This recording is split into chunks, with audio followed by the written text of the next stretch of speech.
Assalamualaikum warahmatullahi wabarakatuh. Semoga kita semua senantiasa berada dalam lindungan Allah Subhanahu wa Ta'ala. Selamat datang di Cerita dan Kisah, tempat di mana cerita penuh makna, emosi, dan pelajaran hidup hadir untuk menemani waktu Anda. Selama puluhan tahun, konflik antara Israel dan Palestina terus menjadi pusat perhatian dunia. Namun, tahukah Anda bahwa ada alasan mendalam mengapa Israel begitu berambisi menguasai Palestina? Bukan sekadar soal tanah atau wilayah, Palestina menyimpan nilai strategis, historis, dan religius yang sangat penting. Dari Masjid Al-Aqsa, yang merupakan kiblat pertama umat Islam, hingga wilayah yang diyakini sebagai titik awal berdirinya Israel Raya menurut keyakinan Zionis. Apa sebenarnya misi besar yang ingin mereka capai? Mengapa tanah Palestina menjadi pusat konflik global hingga saat ini? Mari kita bongkar bersama dalam video kali ini untuk memahami akar konflik ini secara lebih mendalam. Jangan lupa untuk klik like, subscribe, dan aktifkan lonceng notifikasi agar Anda tidak ketinggalan video-video menarik lainnya. Kita awali dari nasab Nabi Muhammad SAW. Nabi Muhammad SAW adalah putra Abdullah, putra Abdul Muthalib, putra Hashim, putra Abdul Manaf, putra Qusay. Nasab beliau disebutkan hingga buyut tertinggi, yaitu Adnan. Dari Adnan, para ahli sirah dan tarikh menyambungkan silsilah ini hingga kepada Sayyidina Ismail, putra Nabi Ibrahim alaihissalam dari istrinya yang bernama Hajar. Nabi Ibrahim alaihissalam memiliki dua istri, yaitu Hajar dan Sarah. Dari Hajar lahir Ismail, sedangkan dari Sarah lahir Ishak.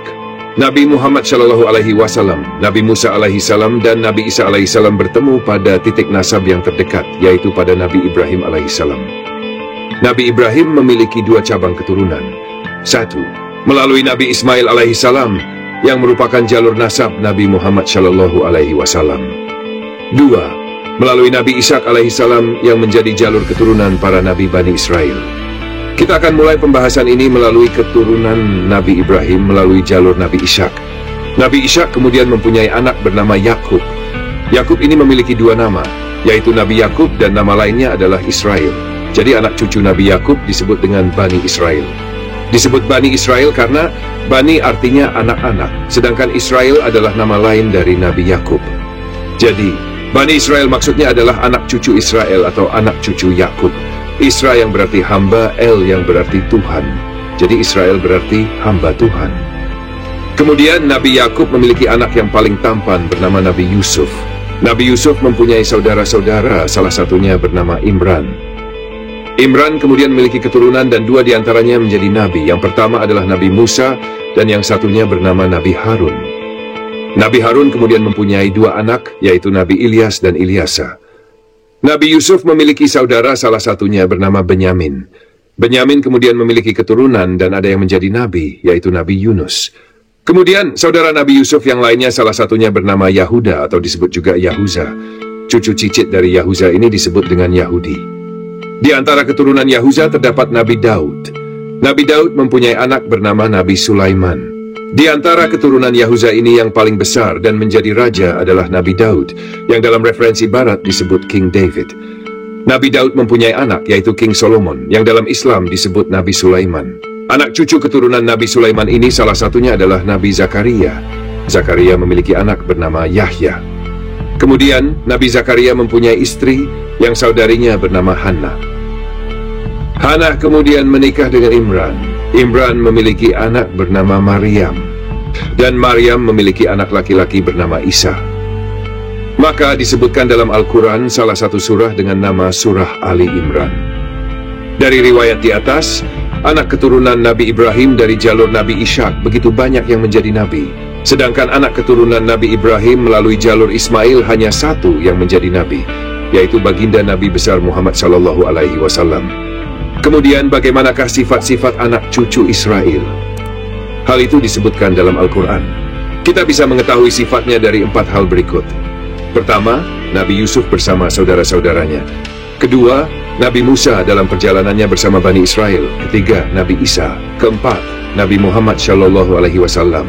Pertama, kita bahas bagaimana Bani Israel bersama Nabi Yusuf. Ketika saudara-saudara Nabi Yusuf iri terhadapnya, mereka kemudian mendatangi ayah Nabi Yusuf, yaitu Nabi Yakub, dengan membawa baju Nabi Yusuf yang dilumuri oleh darah kambing. Mereka berkata kepada ayahnya bahwa adiknya Yusuf telah dimakan oleh serigala. Ini adalah contoh kejahatan dan kelicikan Bani Israel, yaitu membohongi ayah kandung dan membuang saudara kandung. Seorang ayah kandung Nabi saja mereka bohongi. Jadi jangan heran jika saat ini orang-orang Israel suka membohongi negara-negara lain, media, bahkan PBB sekalipun. Kedua, kisah kaum Bani Israel bersama Nabi Musa. Ketika Nabi Musa membawa 600.000 kaum Bani Israel dalam kejaran Fir'aun, di perjalanan kaum Bani Israel berkata kepada Nabi Musa, "Wahai Musa, kami tidak akan percaya kepada Tuhanmu sebelum kamu menunjukkannya kepada kami." Nabi Musa tetap bersabar dan melanjutkan perjalanan. Kemudian ketika kaum Bani Israel merasa kepanasan karena terik matahari, mereka meminta kepada Nabi Musa agar Tuhan Musa menolong mereka. Nabi Musa pun berdoa kepada Allah. Lalu Allah memerintahkan awan untuk menaungi mereka agar tidak kepanasan. Ketika mereka merasa lapar, mereka meminta kepada Nabi Musa agar Tuhan mengirimkan makanan. Nabi Musa kembali berdoa, dan Allah menurunkan makanan dari surga, yaitu manna dan salwa. Namun apa balasan mereka kepada Nabi Musa? Ketika Nabi Musa pergi sebentar ke bukit Tursina, kaum Bani Israel yang berada di bawah bukit malah membuat patung berhala anak lembu untuk mereka sembah. Begitu besar kesabaran Nabi Musa yang tetap melanjutkan perjalanan bersama kaum Bani Israel menuju Palestina atas perintah Allah. Hingga akhirnya, Nabi Musa tidak dapat mengantar mereka sampai ke Palestina karena wafat di Gurun Sahara. Perjalanan mereka kemudian dilanjutkan oleh salah satu murid Nabi Musa, yaitu Yusya. Dalam istilah Barat, ia dikenal dengan nama Joshua. Dari sini, kita dapat melihat betapa tidak tahu dirinya kaum Bani Israel. Kemudian yang ketiga, bagaimanakah perlakuan kaum Bani Israel kepada Nabi Isa? Ketika ibunda Nabi Isa, yaitu Siti Maryam, melahirkan Nabi Isa, kaum Bani Israel menuduh bahwa Maryam telah berzina. Namun Maryam hanya bisa bersabar atas tuduhan mereka. Perlu diketahui yang membebaskan tuduhan bahwa Maryam berzina adalah Islam. Hal ini dapat kita lihat dalam surah Maryam dan surah Ali Imran yang diturunkan oleh Allah kepada Nabi Muhammad SAW. Kemudian, ketika Nabi Isa berdakwah, beliau bertemu dengan kaum Bani Israel. Nabi Isa kemudian mengeluarkan seekor ikan asin yang sudah busuk. Lalu beliau berkata, "Mengapa ikan ini busuk?" Orang Bani Israel menjawab, "Itu karena ikan tersebut sudah tidak berada di air." Nabi Isa pun menyalahkan jawaban mereka. Kemudian beliau berkata, "Ikan ini menjadi busuk karena garamnya sudah tidak asin lagi." Maksud dari perkataan Nabi Isa adalah menyinggung kaum Bani Israel. Mengapa mereka kini menjadi rusak? Itu karena para ulamanya sudah tidak baik lagi. Inilah awal mula kaum Bani Israel merasa tersinggung, marah, dan sakit hati kepada Nabi Isa. Kemudian, ketika kaum Bani Israel mengadakan kurban, hewan yang menjadi kurban mereka adalah burung merpati. Para pendeta Bani Israel memelihara burung merpati untuk mendapatkan keuntungan dari tradisi kurban ini. Ketika itu, Nabi Isa marah dan mengkritik mereka karena telah membisniskan tradisi tersebut dan menjadikan agama sebagai materi. Orang-orang Yahudi pun marah, dan mereka bersekongkol dengan orang Romawi untuk mencari tempat persembunyian Nabi Isa. Namun ada salah seorang murid Nabi Isa yang berkhianat, namanya adalah Yudas Iskariot. Kemudian pengkhianat ini bersekongkol dengan tokoh politik Romawi dan para pendeta Yahudi untuk menangkap dan menyalib Nabi Isa. Namun mukjizat Allah kemudian datang. Allah mengubah wajah Yudas Iskariot menyerupai Nabi Isa, sehingga dialah yang akhirnya disalib oleh orang-orang Yahudi dan Romawi. Sedangkan Nabi Isa sendiri diangkat Allah ke langit dan kelak akan turun kembali menjelang hari kiamat. Kemudian yang keempat, bagaimanakah perlakuan kaum Bani Israel kepada Nabi Muhammad? Suatu ketika Abu Thalib membawa Nabi Muhammad berdagang. Karena cuaca panas, mereka berteduh di sebuah gereja. Tidak lama kemudian keluarlah seorang pendeta dari gereja bernama Bahira. Pendeta itu bertanya kepada Abu Thalib, "Siapakah anak ini?" Abu Thalib menjawab, "Ini adalah anakku." Bahira menjawab, "Kalau benar kitab yang kubaca, anak ini adalah anak yatim. Ayahnya meninggal saat ia masih di dalam kandungan ibunya yang berusia 2 bulan." Abu Thalib terkejut dan berkata, "Dari mana kamu tahu ini bukan anakku?" Bahira menjawab, "Dalam kitab suci kami disebutkan bahwa Nabi akhir zaman adalah anak yatim. Ayahnya sudah meninggal ketika dia berusia 2 bulan dalam kandungan ibunya. Ada 2 tanda lagi yang kulihat sejak tadi. Ada awan yang menaungi dia sehingga dia tidak kepanasan, dan aku melihat pohon, kayu, dan batu bersujud kepadanya. Jangan bawa dia ke Syam, karena di sana banyak Yahudi. Aku khawatir mereka akan membunuh dia. Perlu diketahui, kaum Bani Israel ingin membunuh Nabi Muhammad karena mereka mengharapkan Nabi terakhir yang mereka tunggu-tunggu berasal dari keturunan Nabi Ibrahim melalui jalur Nabi Ishak. Sedangkan Nabi Muhammad adalah keturunan Nabi Ibrahim melalui jalur Nabi Ismail. Pada suatu ketika, Nabi Muhammad diundang oleh seorang Yahudi dalam sebuah acara. Orang Yahudi itu bertanya kepada Nabi Muhammad, "Wahai Muhammad, apakah makanan kesukaanmu?" Nabi Muhammad menjawab, "Kaki kambing bagian depan." Ternyata orang Yahudi tersebut telah menaruh racun paling banyak di kaki kambing bagian depan dengan maksud ingin membunuh Nabi Muhammad. Namun malaikat Jibril memberitahu Nabi Muhammad tentang racun tersebut. Meskipun ada sedikit racun yang tertelan, Nabi Muhammad tidak meninggal saat itu. Selain itu, orang Yahudi juga pernah mencoba membunuh Nabi Muhammad menggunakan sihir. Mereka mencuri rambut Nabi Muhammad, kemudian mengikatnya dalam 11 simpul dan melemparkannya ke sumur. Namun, atas pertolongan dan kuasa Allah, usaha mereka tidak berhasil. Memang begitulah sifat orang-orang Yahudi. Ketika datang kepada mereka seorang nabi yang telah dijanjikan, mereka justru mengingkarinya. Itulah beberapa sifat orang Yahudi yang perlu kita ketahui. Karena kelakuan buruk dan sifat bobrok kaum Yahudi, mereka akhirnya terusir dan tidak memiliki negeri. Hal ini disebabkan oleh perbuatan mereka sendiri, sehingga tidak ada bangsa yang menyukai mereka. Hingga pada akhirnya, sekitar tahun 1800-an, ada seorang tokoh Yahudi bernama Theodor Herzl yang berniat untuk mendirikan sebuah negara di Palestina. Ketika itu, Theodor Herzl membawa satu koper berisi uang emas dan mendatangi seorang pemimpin Palestina bernama Sultan Abdul Hamid. Pada waktu itu, Palestina masih berada di bawah kepemimpinan Turki Utsmani. Theodor Herzl menyampaikan maksudnya kepada Sultan Abdul Hamid bahwa ia ingin mendirikan sebuah negara Yahudi di tanah Palestina. Namun, permintaan itu ditolak mentah-mentah oleh Sultan Abdul Hamid yang berkata, "Yang diperjuangkan dengan darah tidak akan dijual dengan emas." Akhirnya, kaum Yahudi merasa sakit hati dengan penolakan tersebut. Mereka pun berkonspirasi untuk menumbangkan kekuasaan Sultan Abdul Hamid, yang akhirnya berujung pada runtuhnya kekuasaan Turki Utsmani pada tahun 1924. Ketika Turki Utsmani sebagai penjaga Palestina sudah tidak ada, kaum Yahudi mulai masuk ke tanah Palestina, yang kala itu berada di bawah penjajahan Inggris. Inggris adalah pihak yang memiliki dosa paling besar karena telah menjajah Palestina dan memberikan tiket masuk kepada bangsa Yahudi untuk menduduki tanah tersebut. Mengapa bangsa Yahudi berbondong-bondong datang ke Palestina? Karena mereka menunggu seorang Mesias atau juru selamat terakhir mereka. Mereka bermimpi untuk memiliki sebuah kerajaan besar dan seorang raja. Ada 5 syarat yang mereka yakini harus terpenuhi untuk turunnya raja tersebut. Syarat yang pertama, seluruh Yahudi di dunia harus datang ramai-ramai pulang ke Palestina. Maka datanglah mereka dari berbagai belahan dan penjuru bumi ke tanah Palestina.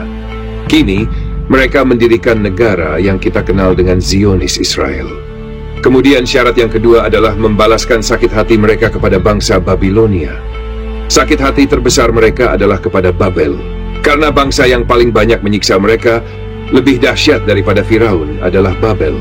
Babel yang dimaksud adalah Babilonia, yang sekarang dikenal sebagai Irak. Maka setiap penguasa mereka selalu berusaha menghajar Irak. Menurut mereka, untuk membalaskan dendam para raja mereka terdahulu, Irak harus dihantam. Syarat ini diyakini sebagai langkah sebelum raja terakhir mereka turun. Inilah mengapa Irak terus-menerus mengalami kehancuran.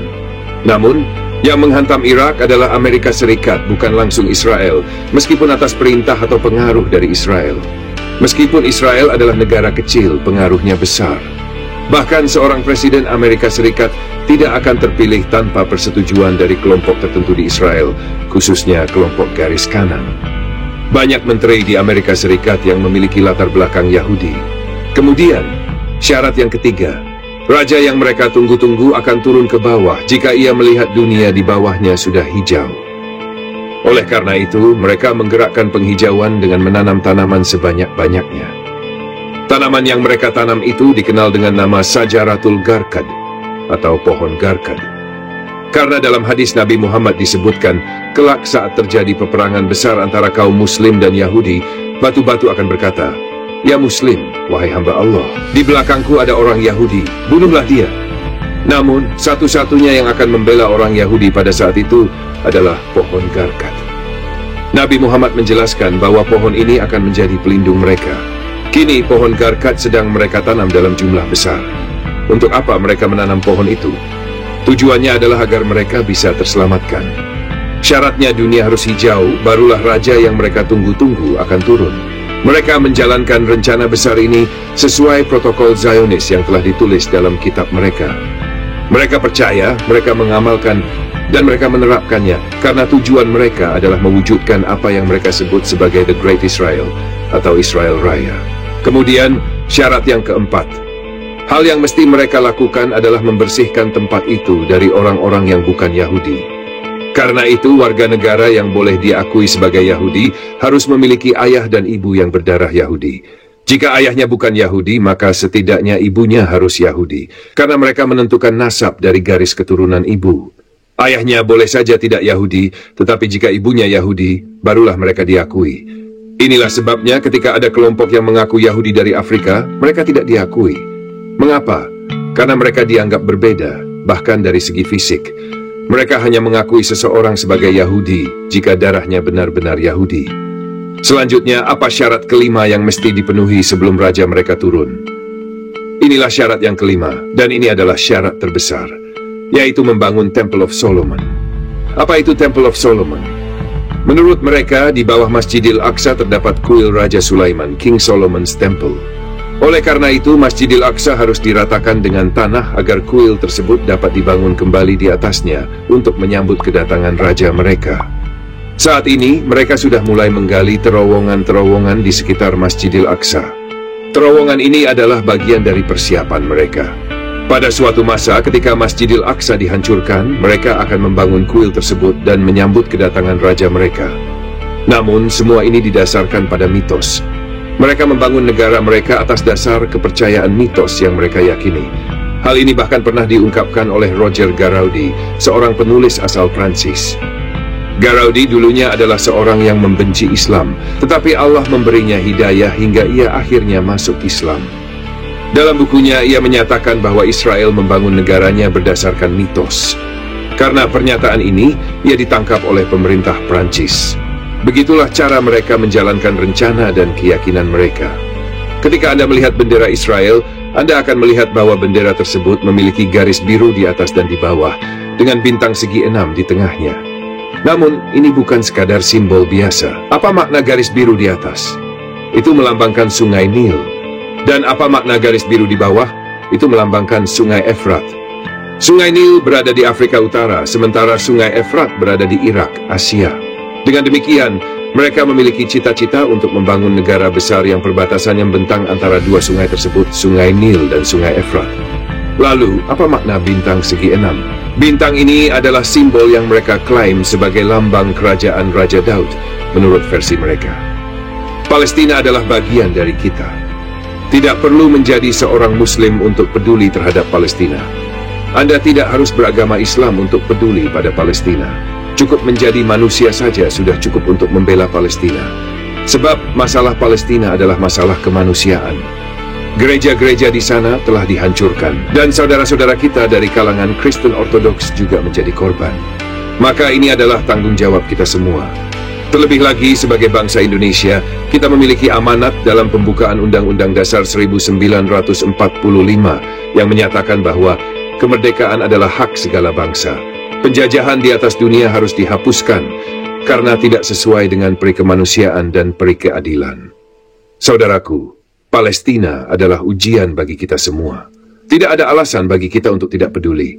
Jangan takut pada ejekan orang lain karena kita hanya takut kepada Allah Subhanahu wa Ta'ala. Suatu hari nanti, kita akan dimintai pertanggungjawaban di hadapan Allah. Apa kontribusi kita untuk saudara-saudara kita di Palestina? Al-Fatihah untuk Palestina. Wassalamualaikum warahmatullahi wabarakatuh.